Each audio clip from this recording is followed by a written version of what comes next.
The iron spikes pierce through flesh and bone with a wet, grinding sound that echoes across the dusty courtyard.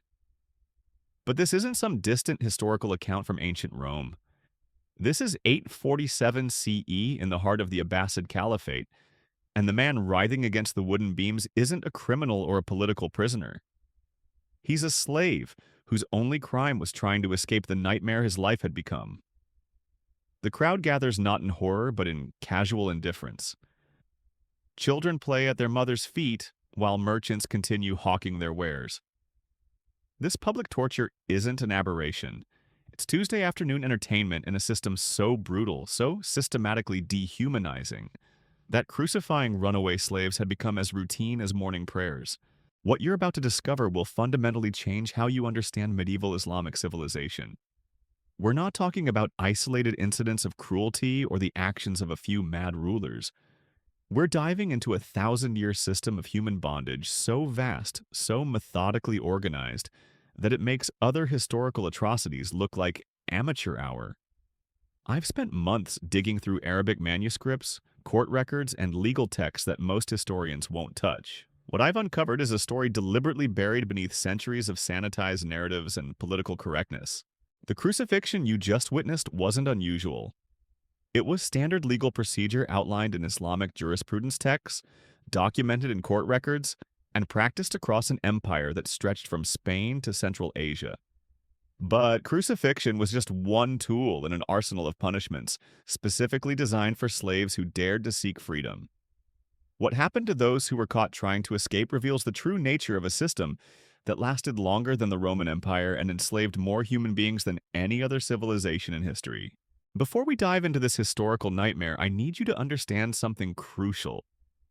Everything I'm about to tell you is documented in primary sources: Islamic legal texts, court records, slave market inventories, punishment manuals written by the very people who created and maintained this system. This isn't anti-Islamic propaganda or modern bias. These are their own words, their own laws, their own proud records of what they considered divine justice. The evidence is overwhelming, undeniable, and absolutely horrifying. Here's what most people don't realize about Islamic slavery. When we learn about historical bondage, we typically hear about the Atlantic slave trade, 400 years of European-driven human trafficking that enslaved roughly 12 million Africans. That's the slavery most of us know about, the slavery with museums and memorials and historical recognition. But Islamic slavery lasted 1,400 years. Not 400. 1,400. From the 7th century to the 20th century, this system operated continuously, evolving and adapting, but never stopping. The numbers alone should stagger you. Conservative estimates suggest 17 million Africans were enslaved by Islamic states over this period. But that's just Africans. Add Europeans captured in raids, Slavs taken in conquest, Indians seized in invasions, and the total climbs beyond comprehension. The crucified slave in our opening scene represents just one victim in an ocean of suffering that spanned continents and centuries. His name was Ibrahim, and his story survives in the legal records of a Baghdad court from 847 CE. He was a Nubian, captured as a child during raids into Christian kingdoms south of Egypt. Sold in the slave markets of Cairo, transported to Iraq, and assigned to work in the date palm groves outside Baghdad. For 15 years, he labored under the scorching sun, his body bearing the accumulated scars of whips, brands, and shackles. Then one night, driven beyond endurance, he ran. The manhunt that followed reveals the sophisticated infrastructure of Islamic slave control. Professional slave catchers, government-funded tracking units, legal bounty systems, and community-wide surveillance networks all mobilized to drag one desperate man back to bondage. When they found Ibrahim 3 days later hiding in a marsh 20 miles from Baghdad, his punishment was never in doubt. Islamic law was crystal clear about the fate of escaped slaves. The legal text that sealed Ibrahim's doom still exists in the manuscript collections of major libraries. Written by Ahmad ibn Hanbal, one of Islam's most revered legal scholars, it outlines the punishments for various slave infractions with bureaucratic precision. Minor disobedience merited whipping. Theft warranted hand amputation. But escape, the ultimate rejection of a slave's status, demanded the ultimate response. Crucifixion wasn't just execution. It was a calculated display of state power designed to terrorize every other slave in the empire. The process began at dawn with ritual preparations that mixed religious ceremony with sadistic theater. Ibrahim was stripped and marched through Baghdad's streets while a town crier announced his crime to gathering crowds. The route deliberately passed the slave quarters where his former companions were forced to watch. The message was unmistakable. This could be you. The wooden cross waited in the main square, constructed according to specifications found in Islamic legal manuals. The vertical beam stood 12 feet high. The horizontal crosspiece measured 8 feet across. Both were fitted with iron spikes designed to penetrate flesh without immediately causing death. The crowd that assembled wasn't there by accident. Crucifixions were scheduled public events, announced in advance like market days or religious festivals. Attendance wasn't just permitted but encouraged as a form of religious education. Parents brought children to witness divine justice in action. Merchants set up stalls to serve the spectators. Religious scholars provided commentary on the theological significance of the punishment. The systematic nature of this cruelty reveals something profound about Islamic slave society. This wasn't random violence or individual sadism. This was institutionalized torture operating under the banner of religious law. But Ibrahim's crucifixion was just the beginning of our story, not the end. Because understanding Islamic slavery requires more than witnessing individual atrocities. It demands recognizing the massive, sophisticated system that made such horrors not just possible, but routine. We're talking about an empire-spanning network of slave markets, training facilities, punishment centers, and legal frameworks that processed human beings like any other commodity. The scale was staggering. The efficiency was terrifying. The duration was unprecedented. The Abbasid Caliphate alone, just one Islamic empire among many, maintained detailed records of its slave operations. Market inventories listing thousands of human beings by age, origin, and skill level. Transportation logs tracking slave caravans across vast distances.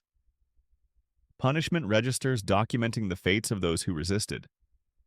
Medical manuals describing the care and breeding of human property. Tax records calculating revenue from slave sales. The bureaucracy of bondage was as organized as any modern corporation and far more ruthless. What emerges from these documents is a picture of systematic dehumanization that operated on multiple levels simultaneously. Physical control through chains, whips, and branded flesh. Psychological control through terror, isolation, and religious indoctrination.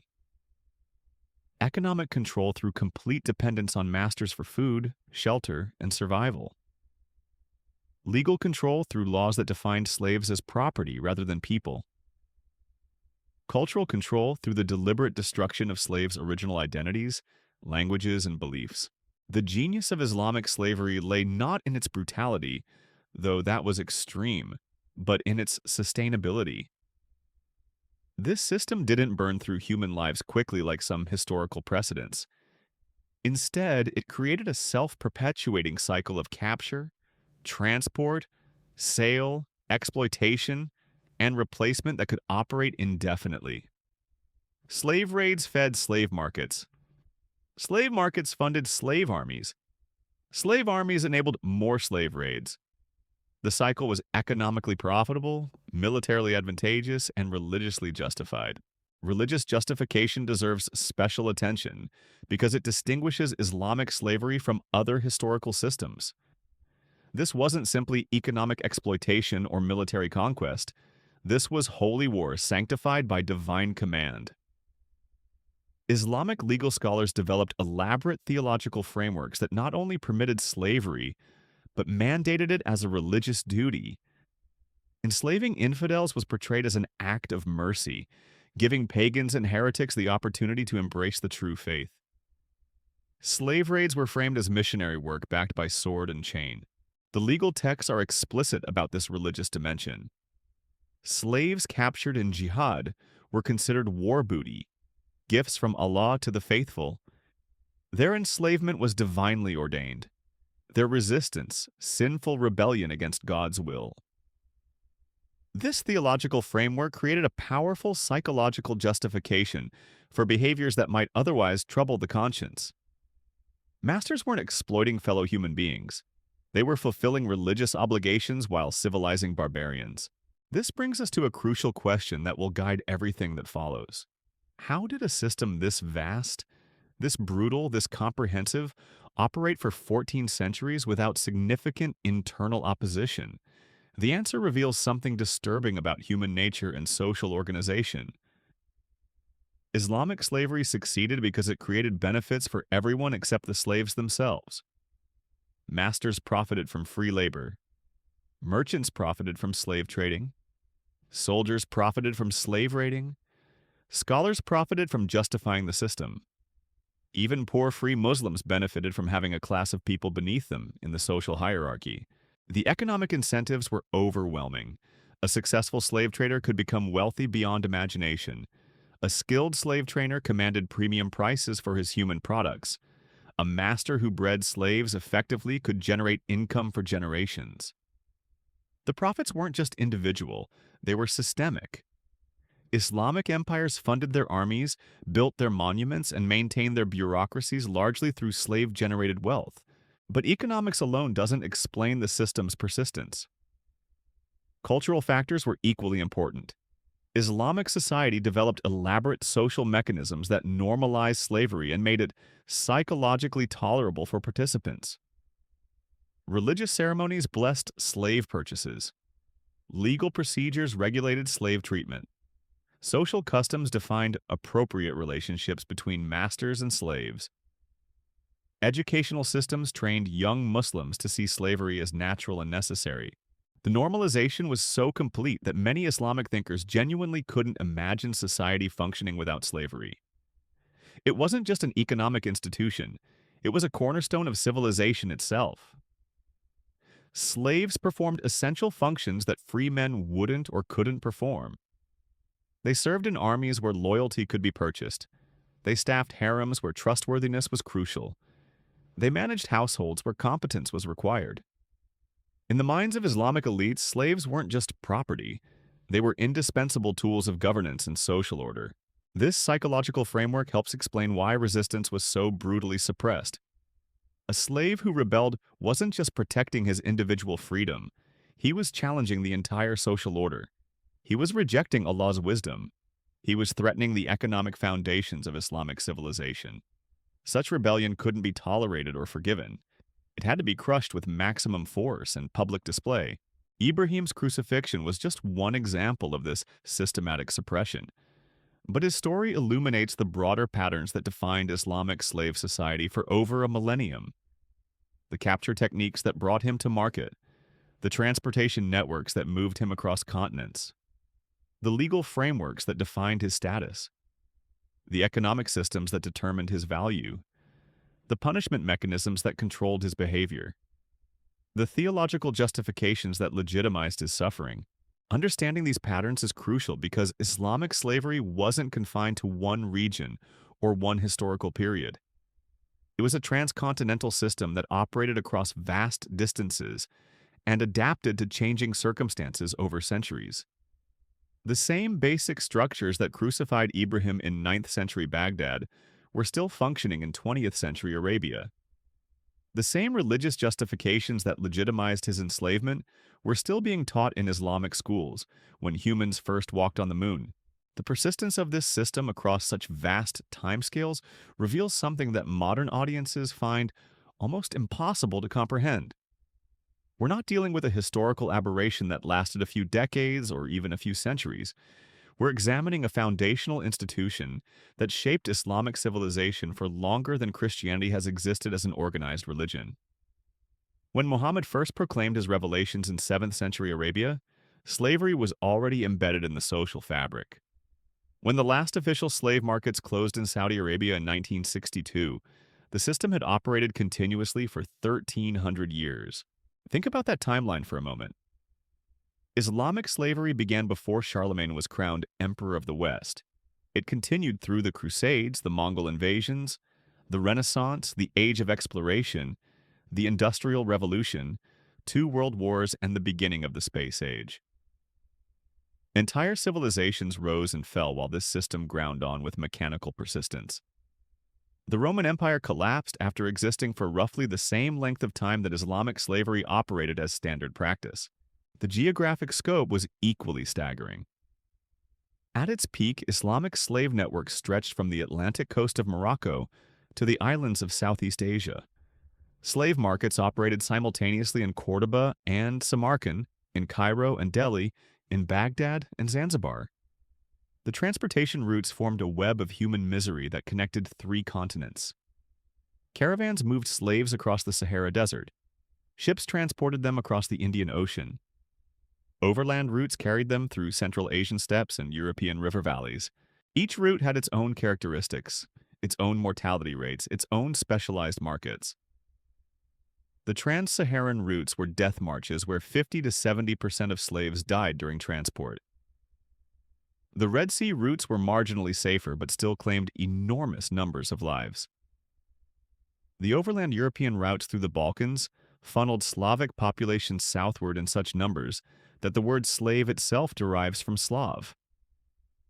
The Indian Ocean routes connected East African populations to markets as far away as Indonesia and southern China. The administrative sophistication required to coordinate these networks reveals an organizational capacity that rivals modern, multinational corporations. Islamic empires maintained detailed bureaucracies dedicated to slave management. They developed standardized procedures for slave evaluation, transportation, and sale. They created legal frameworks that governed every aspect of slave ownership and transfer. They established quality control measures that ensured slaves met market specifications. They implemented taxation systems that generated enormous revenues from human trafficking. The documentation that survives from these operations reads like corporate manuals for human resource management, except the resources were people and the management involved whips and chains. Slave traders maintained detailed inventories that listed each person's age, health status, skills, and origin. Transportation companies calculated optimal cargo loads that balanced profit margins against mortality rates. Market operators published price lists that fluctuated based on supply and demand like any other commodity exchange. One particularly chilling document from a Damascus slave market in 1157 CE provides a glimpse into the systematic nature of these operations. The market ledger lists 347 slaves sold during a single month, complete with individual descriptions, sale prices, and buyer information. Young males from Nubia averaged 32 dinars each. Slavic females commanded 40 to 50 dinars depending on age and appearance. Skilled craftsmen from captured European cities could fetch over 100 dinars. Children under 10 were priced by weight like livestock. The ledger also reveals the international scope of the trade. Buyers included merchants from Egypt, Spain, India, and Central Asia. Some purchased single slaves for personal use. Others bought dozens for resale in distant markets. A few acquired hundreds for large-scale operations like plantation agriculture or military service.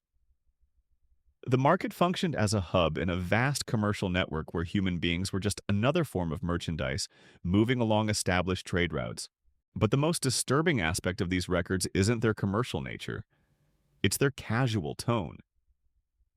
The scribes who maintained these ledgers wrote about buying and selling people with the same detached professionalism they used for recording grain sales or textile transactions. There's no moral commentary, no recognition that anything unusual or problematic was occurring.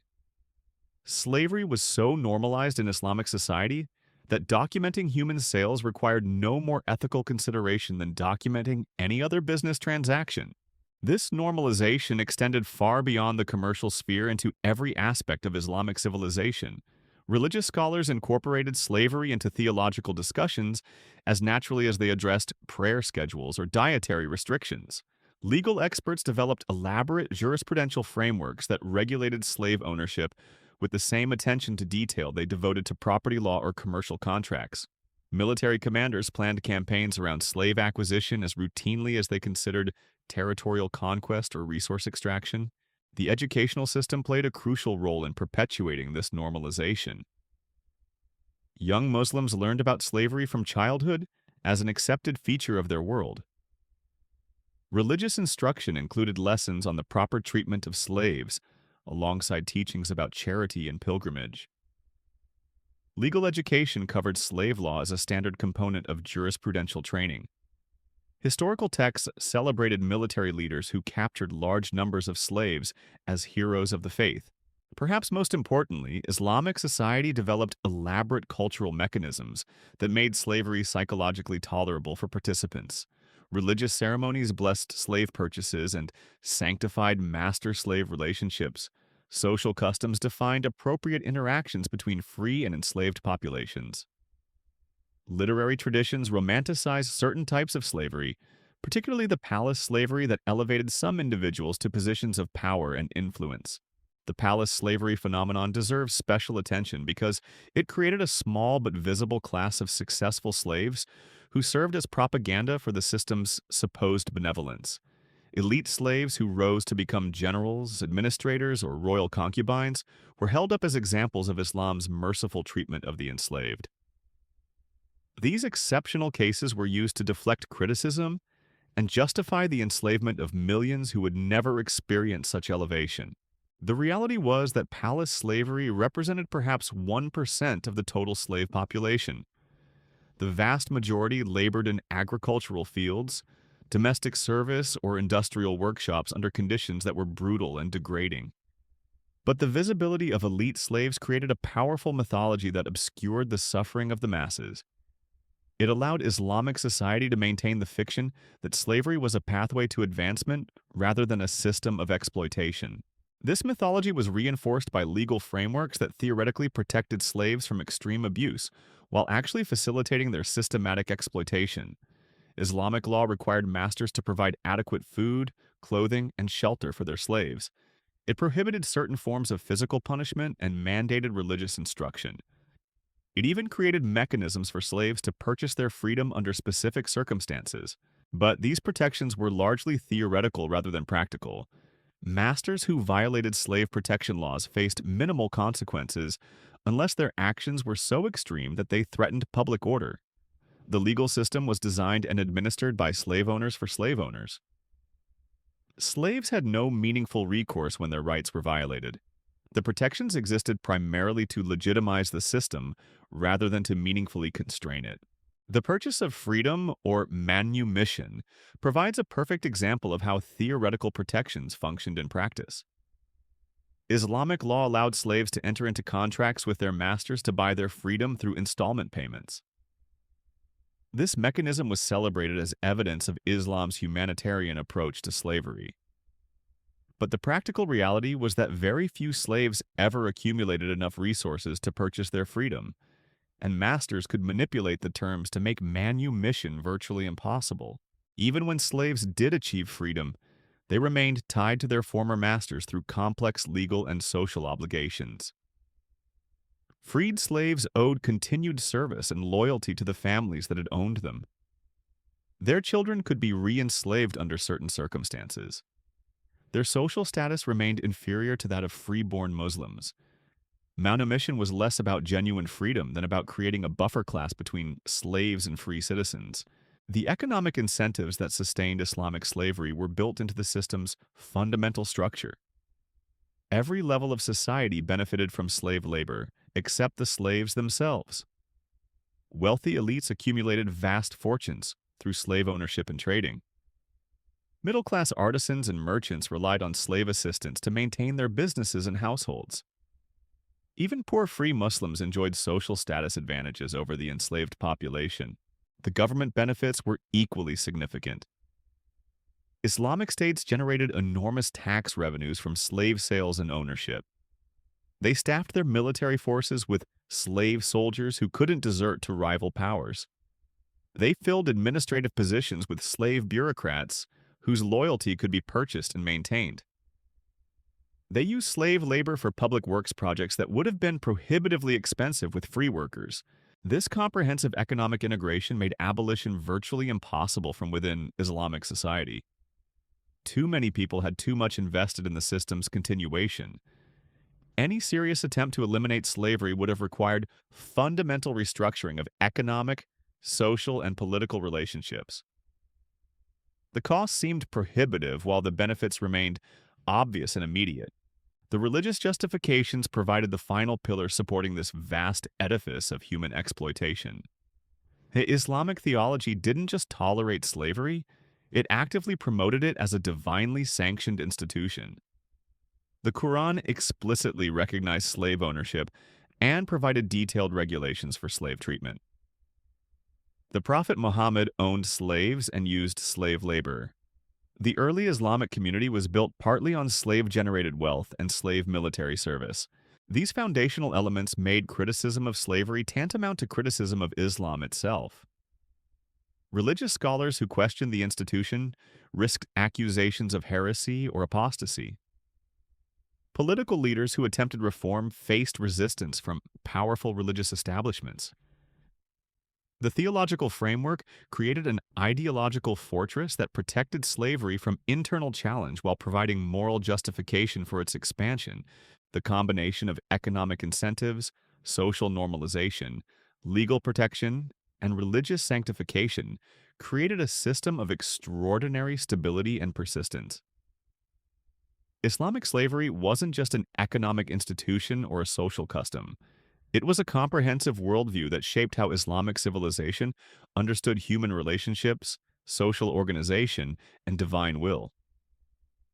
Changing the system would have required changing the fundamental assumptions upon which Islamic society was built. Understanding this comprehensive integration helps explain why Islamic slavery lasted so much longer than other historical systems of bondage. It wasn't maintained solely through force, though force was certainly used extensively. It was sustained through a complex web of interests, beliefs, and institutions that made slavery seem natural, necessary, and divinely ordained to the vast majority of participants. Human rights. Slavery wasn't an aberration in Islamic civilization. It was one of the system's defining characteristics, as central to Islamic society as agriculture was to medieval Europe or manufacturing was to industrial Britain. The slave markets weren't hidden embarrassments. They were proud institutions that generated wealth, power, and religious merit for the faithful. The transportation networks weren't criminal enterprises. They were legitimate businesses that connected continents and cultures through the systematic movement of human cargo. This reality creates profound challenges for modern understanding. We want to believe that such comprehensive evil was impossible, that human conscience would have rebelled against such systematic cruelty. But the historical record suggests otherwise. Islamic slavery succeeded precisely because it wasn't perceived as evil by the vast majority of participants. It was seen as natural, beneficial, and religiously mandated by people who considered themselves civilized, moral, and devout. The slaves themselves knew better, of course. Their resistance, when it occurred, was met with punishments like the crucifixion that opened our story.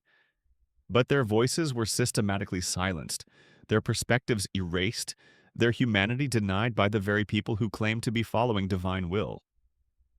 The result was a historical tragedy of almost incomprehensible scope and duration, one whose full magnitude is only now beginning to be understood and acknowledged.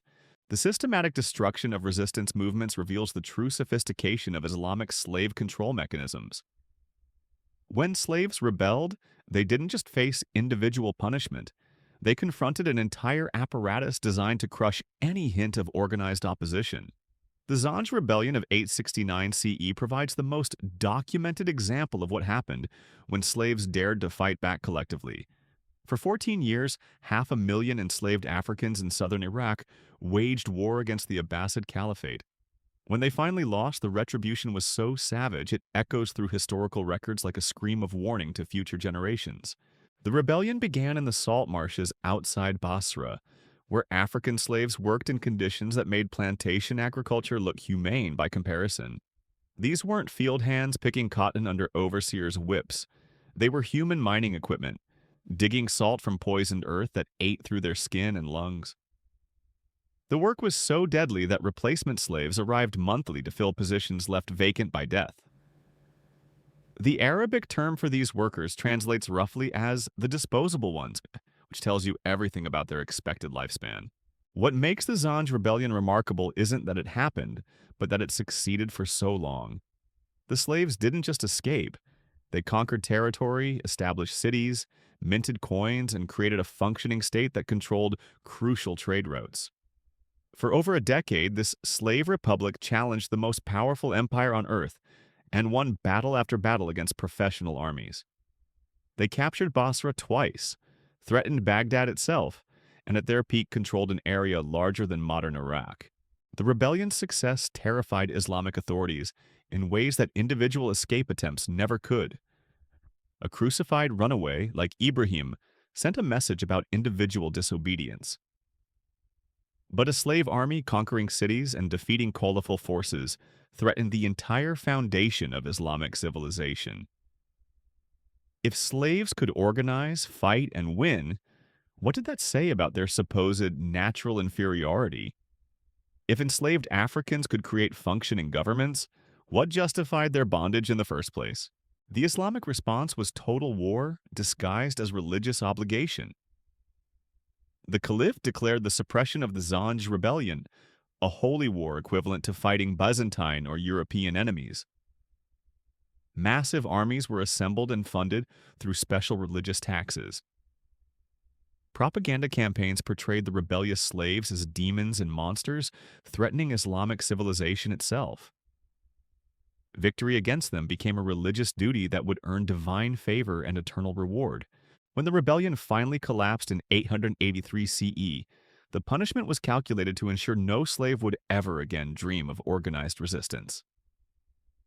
The captured rebels weren't simply executed. They were tortured to death in ways specifically designed to maximize suffering and public impact. Contemporary accounts describe punishment sessions that lasted for days, with victims kept alive through medical intervention, so their agony could be prolonged.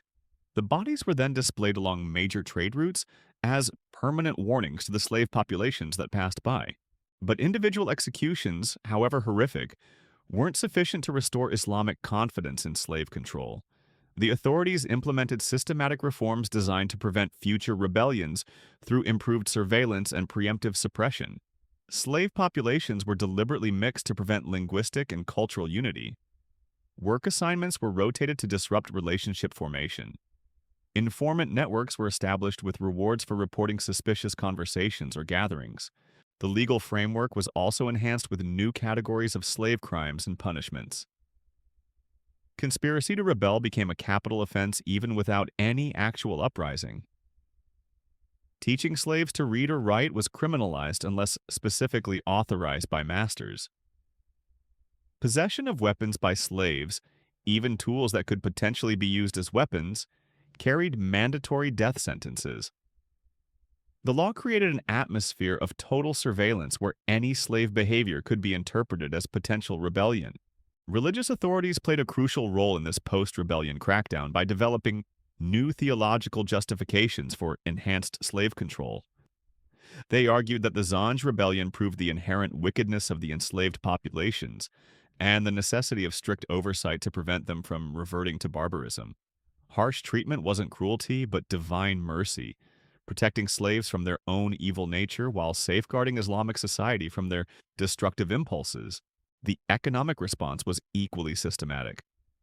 Slave-based industries were reorganized to minimize the concentration of large numbers of enslaved workers in single locations. The massive salt extraction operations that had spawned the rebellion were broken up into smaller units scattered across different regions. Agricultural plantations were redesigned with better oversight and communication systems. Urban slave populations were subjected to new curfews and movement restrictions. These reforms succeeded in their primary objective. No major slave rebellion ever again threatened Islamic territories on the scale of the Zanj uprising. But this success came at an enormous cost in human suffering as the enhanced control mechanisms made slave life even more brutal and dehumanizing than before. The fear of rebellion created a prison atmosphere where every slave was treated as a potential enemy, requiring constant surveillance and preemptive suppression. The transportation networks that moved slaves across Islamic territories reveal another dimension of the system's sophisticated brutality. These weren't random raids followed by chaotic forced marches. They were carefully planned commercial operations that moved human cargo with the same efficiency that medieval merchants used for spices or textiles. The death rates were factored into pricing structures. The routes were optimized for speed and security rather than human welfare. The destinations were matched to slave characteristics with mathematical precision. The trans-Saharan routes provide the most documented example of systematic transportation brutality. Caravans carrying slaves across the desert operated on schedules as regular as modern shipping lines. Departure dates were advertised months in advance. Cargo capacities were calculated to maximize profits while maintaining manageable mortality rates. Rest stops were strategically located to provide just enough recovery time to prevent total population collapse while minimizing transportation costs. The human cost of these operations defies modern comprehension. Archaeological evidence along the trans-Saharan routes reveals the bones of hundreds of thousands of people who died during transport. Entire sections of desert are littered with human remains still wearing iron shackles. Wells that serve the slave caravans are surrounded by mass graves containing the bodies of those too weak to continue the journey. Contemporary accounts from Arab geographers describe the transportation process with a clinical detachment that makes the horror even more chilling. They write about calculating optimal chain lengths to maximize walking efficiency while preventing escape attempts. They discuss feeding schedules designed to maintain just enough strength for travel while minimizing costs. They analyze different shackling techniques for various types of human cargo, treating people like livestock requiring specialized handling procedures. The destination markets were equally systematic in their approach to human merchandise. Major slave trading centers like Cairo, Baghdad, and Cordoba operated permanent facilities that could process thousands of people simultaneously. These weren't temporary markets that appeared occasionally. They were substantial commercial installations with specialized buildings for different categories of slaves, medical facilities for health inspections, training areas for skill development, and storage facilities for inventory management. The Cairo slave market occupied an entire district of the city and employed hundreds of people in various aspects of the human trafficking business. Specialist evaluators determined slave quality and pricing. Medical examiners checked for diseases and defects. Trainers prepared slaves for specific types of work. Accountants maintained detailed records of inventory, sales, and profits. The operation rivaled any modern commercial enterprise in its scope and sophistication. Slaves were categorized and priced according to elaborate classification systems that took into account dozens of variables. Age, gender, origin, physical condition, existing skills, learning potential, and even personality traits all factored into valuation calculations. Different markets specialized in different types of human merchandise. Military slaves commanded premium prices in frontier regions. Domestic slaves were most valuable in urban centers. Agricultural slaves sold best in rural areas with large farming operations. The pricing mechanisms reveal the cold commercial logic that governed human trafficking in Islamic territories. Supply and demand fluctuations affected slave prices just like any other commodity. Successful military campaigns that captured large numbers of people would temporarily depress prices in affected markets. Plague outbreaks that killed significant slave populations would drive prices higher. Political instability that disrupted transportation routes would create regional price variations that enterprising traders could exploit for profit. Seasonal variations also influenced the slave trade in predictable patterns. Spring campaigns against European territories would flood markets with Slavic captives during summer months. Autumn raids into African kingdoms would provide fresh supplies for winter sales. The regularity of these patterns allowed traders to plan their operations years in advance and build sustainable business models around predictable supplies of human merchandise. The integration of slavery into Islamic economic structures was so complete that many industries depended entirely on slave labor for their continued operation. Sugar production in Egypt and Sicily relied on enslaved Africans working under conditions that killed most workers within a few years. Textile manufacturing in various Islamic cities employed thousands of enslaved women and children in workshops that operated around the clock. Mining operations throughout Islamic territories used slave workers for the most dangerous tasks that free laborers refused to perform. The agricultural applications of slave labor were particularly extensive and economically significant. Large estates throughout Islamic territories were worked entirely by enslaved populations living in barrack-style housing under armed guard.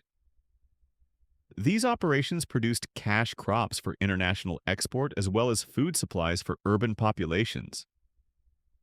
The profits from slave-worked agriculture funded the military campaigns that captured more slaves, creating a self-sustaining cycle of exploitation and expansion.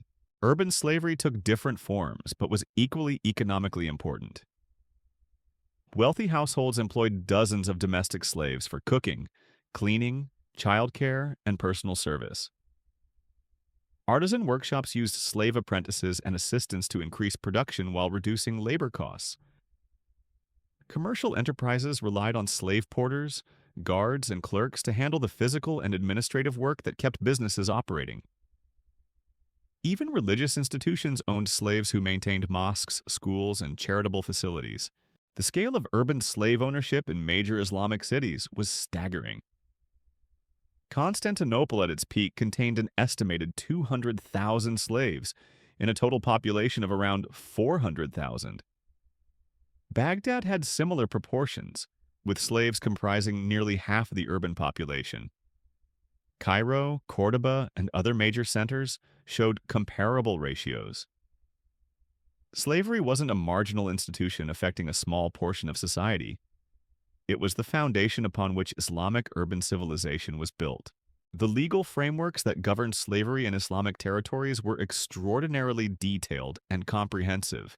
Islamic jurisprudence devoted thousands of pages to slave-related law, covering everything from purchase procedures to inheritance regulations.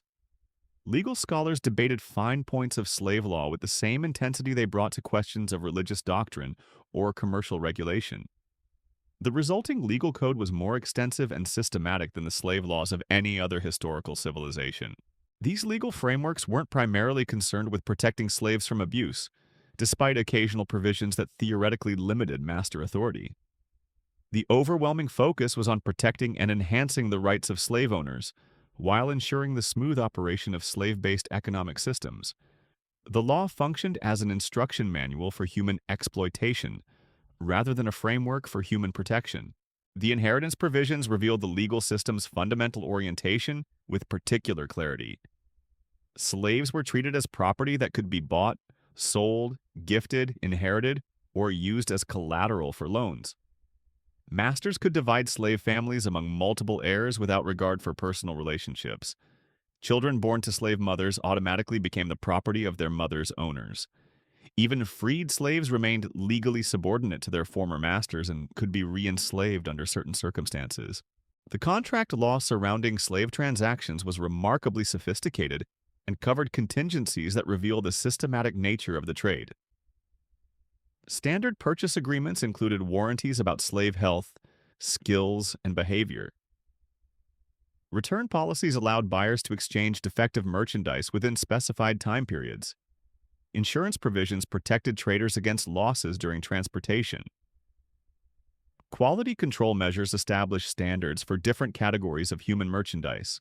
The taxation systems applied to slave ownership and trading generated enormous revenues for Islamic governments. Slave sales were subject to standard commercial taxes plus special levies that recognized their particular value. Slave ownership carried annual tax obligations based on the number and type of slaves held. Import duties on slave cargoes provided steady income streams for territories that controlled major transportation routes. These taxes were so lucrative that governments actively promoted the slave trade rather than merely tolerating it. Military applications of slave labor created some of the most distinctive features of Islamic civilization. The Mamluk system, which used enslaved warriors as the core of military forces, became the dominant military model throughout much of the Islamic world.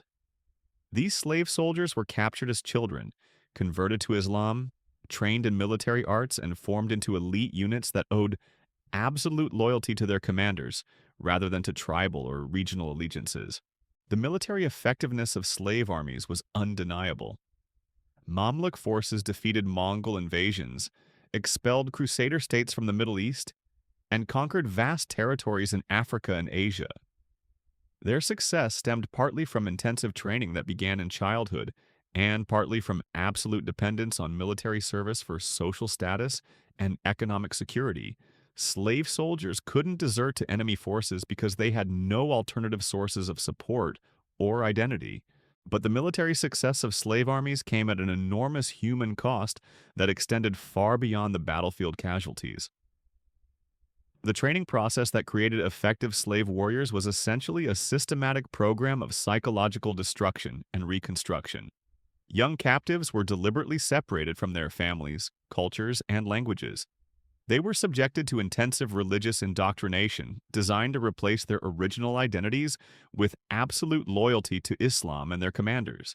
The physical training was equally brutal and designed to eliminate weakness of any kind. Contemporary training manuals describe exercise regimens that would be considered torture by modern standards. Young slave recruits were forced to endure extremes of heat, cold, hunger, and exhaustion that killed significant percentages of trainees. Only those who survived this systematic brutalization were considered suitable for military service. The psychological conditioning that accompanied physical training was perhaps even more destructive to human personality and dignity.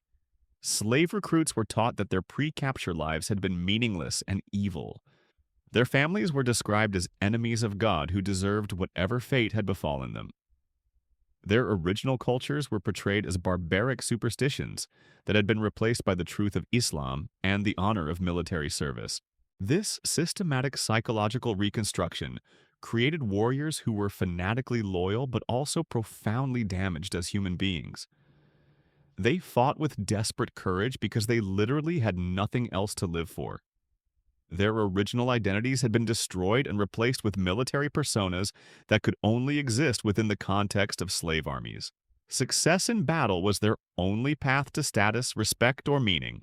The administrative applications of slave labor were equally important to Islamic governmental systems. Enslaved bureaucrats staffed government offices throughout Islamic territories because they could be trusted not to develop independent power bases that might challenge ruling authorities. Unlike free administrators who might have family connections or tribal loyalties that conflicted with state interests, slave officials owed everything to the governments that owned them. The training programs for administrative slaves were as systematic as military training, but focused on intellectual rather than physical development. Promising young captives were selected for educational programs that taught literacy, mathematics, law, and administrative procedures. The most successful graduates could rise to positions of considerable authority within governmental hierarchies, but always as property rather than as free citizens. This system created a paradox that reveals the fundamental contradictions within Islamic slave society. Some of the most powerful administrators in Islamic governments were technically slaves who could be bought, sold, or executed at their master's whim. They might control vast bureaucracies and influence major policy decisions while remaining legal property with no inherent rights or protections. Their authority was entirely derivative and could be withdrawn instantly if they fell from favor. The economic efficiency of using slave labor for governmental administration was undeniable from the perspective of ruling elites. Slave officials worked for minimal compensation since their basic needs were provided by their owners. They couldn't demand higher wages or better working conditions because they had no alternative employment options. They couldn't organize strikes or other forms of collective bargaining because they weren't legally recognized as workers with rights. But this economic efficiency came at enormous costs in human development and social progress. Slave-based administrative systems discouraged innovation and critical thinking, because slave officials knew that challenging existing procedures might be interpreted as disloyalty or rebellion. The intellectual potential of millions of enslaved administrators was channeled into maintaining existing systems rather than developing new solutions to social and economic problems. The cultural impact of slavery on Islamic civilization was profound and lasting. The presence of enormous slave populations from diverse backgrounds created complex social dynamics that shaped art, literature, music, and intellectual development. But these cultural influences were filtered through the fundamental inequality between free and enslaved populations, creating distorted and exploitative relationships that prevented genuine cultural exchange. The artistic traditions that developed around slavery reveal both the creativity of enslaved populations and the systematic exploitation of their talents. Slave musicians, poets, and craftsmen produced works of extraordinary beauty and sophistication that enriched Islamic cultural life. But they did so as property rather than as artists, with their creations belonging to their owners rather than to themselves. Their talents were commodified and commercialized without any recognition of their humanity or rights. The literary traditions that celebrated certain aspects of slavery, particularly the romanticized versions of palace slavery, served important ideological functions in legitimizing the broader system. Stories of slave concubines who became queens or slave soldiers who became generals provided examples that supposedly demonstrated Islam's benevolent treatment of enslaved populations. These exceptional cases were used to deflect criticism and justify the continued enslavement of millions who would never experience such elevation. But beneath the romanticized surface, these literary traditions also reveal the profound psychological damage that slavery inflicted on both enslaved and free populations. The relationships portrayed in Islamic literature between masters and slaves are fundamentally distorted by the power imbalances inherent in ownership of human beings. Even apparently positive relationships were corrupted by the knowledge that one person owned another and could dispose of them at will. The religious impact of slavery on Islamic development created theological contradictions that Islamic scholars struggled to resolve throughout the system's long history. The tension between Islam's theoretical commitment to human equality and its practical endorsement of human bondage required elaborate intellectual gymnastics that ultimately weakened the religion's moral authority and philosophical coherence. The educational systems that trained Islamic religious scholars inevitably dealt with slavery as a central institution, requiring theological justification and legal regulation. This meant that every generation of Islamic intellectuals was indoctrinated from childhood to see slavery as natural and divinely sanctioned. The intellectual potential of Islamic civilization was channeled into justifying exploitation, rather than developing alternatives that might have led to greater human freedom and dignity. The long-term consequences of slavery for Islamic social development were catastrophic in ways that are still not fully understood or acknowledged. The presence of enormous enslaved populations created economic dependencies that discouraged technological innovation and social progress. Why develop labor-saving devices when human labor was readily available and essentially free? Why create educational systems for the masses when most of the population was enslaved and therefore excluded from learning? The social hierarchies created by slavery also prevented the development of more egalitarian political systems that might have led to greater prosperity and stability. Islamic societies became accustomed to extreme inequality as a normal feature of social organization.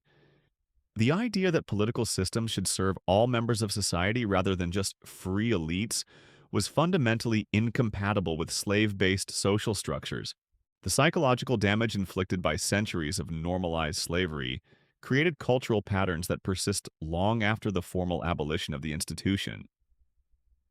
Islamic societies developed deeply ingrained assumptions about human hierarchy, social mobility, and the relationship between power and morality that shaped their responses to modernization and global integration. The habit of seeing vast populations as disposable resources rather than as human beings with inherent dignity created governance patterns that prioritized elite interests over mass welfare. The economic structures built on slave labor also created long-term developmental problems that continued to affect formerly Islamic territories. Economies that had depended on free human labor for over a millennium struggled to adapt to competitive global markets that required technological innovation and educated workforces. The capital accumulation that had been built through slave exploitation provided impressive monuments and luxury goods for elites, but failed to create the infrastructure and institutions necessary for sustained economic growth.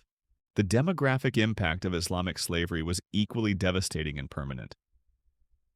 The systematic removal of millions of people from African and European populations disrupted normal social development for centuries. Entire regions were depopulated. Gender ratios were skewed by the preferential enslavement of young women and men. Cultural transmission was interrupted as languages, traditions, and knowledge systems disappeared with their human carriers. The genetic studies that have emerged in recent decades reveal the scope of this demographic catastrophe with scientific precision. DNA analysis shows massive population bottlenecks in regions that were heavily targeted by Islamic slave raids. Maternal lineage studies revealed the systematic separation of families and the interruption of normal reproductive patterns. Y chromosome analysis demonstrates the preferential removal of young males from affected populations.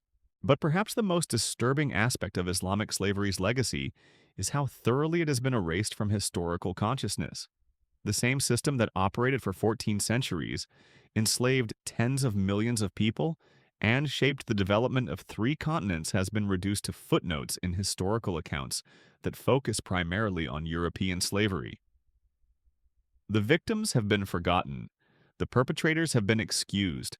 The system itself has been minimized or ignored. This historical amnesia isn't accidental. It serves important contemporary political functions by allowing modern Islamic societies to avoid confronting the moral implications of their civilizational foundations. It prevents meaningful discussion of reparations or acknowledgement of historical wrongs. It maintains myths about Islamic tolerance and benevolence that would be impossible to sustain if the full scope of Islamic slavery were widely known and understood. The contrast with how European slavery is remembered and discussed reveals the political dimensions of historical memory. European slavery, which lasted 4 centuries and enslaved 12 million Africans, is extensively documented, widely taught, and regularly commemorated. Islamic slavery, which lasted 14 centuries and enslaved far more people, is barely mentioned in educational curricula and has no significant memorials or museums dedicated to preserving its memory. This selective memory creates profound distortions in contemporary understanding of historical development and current global relationships. It allows Islamic societies to position themselves as victims of Western imperialism while ignoring their own roles as perpetrators of systematic exploitation. It prevents honest discussion of why certain regions remain underdeveloped, despite possessing enormous natural resources and strategic advantages. The oil wealth that has transformed parts of the Islamic world in recent decades was built on foundations laid by centuries of slave labor. The same trade routes that carried enslaved Africans and Europeans to Islamic markets later carried petroleum products to global markets. The same governmental structures that regulated slave ownership evolved into the authoritarian systems that control oil revenues today. The continuities are clear for those willing to see them. Understanding Islamic slavery also provides crucial context for contemporary discussions about immigration, terrorism, and cultural conflict. The same theological frameworks that justified enslaving infidels for over a millennium continue to influence Islamic attitudes toward non-Muslim populations. The same assumptions about cultural superiority that legitimized slave raids continue to shape Islamic responses to Western criticism and pressure for reform. The institutional memory of slavery as a source of wealth and power creates expectations and entitlements that affect contemporary Islamic political behavior. Societies that grew wealthy through systematic exploitation of outsiders may find it difficult to accept reduced status in global hierarchies. The psychological adjustment required to function as equal participants rather than dominant exploiters in international systems may be more challenging than outsiders realize. The demographic warfare that characterized Islamic expansion for over a millennium also provides important context for understanding contemporary migration patterns and their political implications. The systematic movement of populations across vast distances was a central feature of Islamic imperial strategy long before modern transportation made mass migration technically feasible.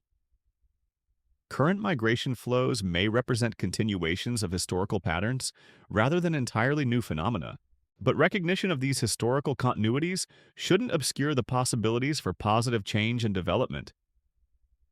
Islamic societies have the same capacity for moral growth and institutional reform as any other human communities. The question is whether they will confront their historical legacy honestly and work toward more humane alternatives, or whether they will continue to deny and minimize the scope of past wrongs while perpetuating the attitudes and assumptions that made those wrongs possible.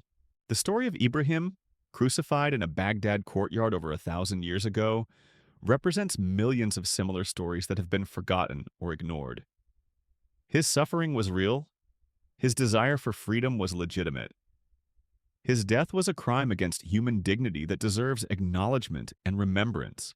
The system that killed him operated for over a millennium and shaped the development of human civilization in ways that continue to affect billions of people today.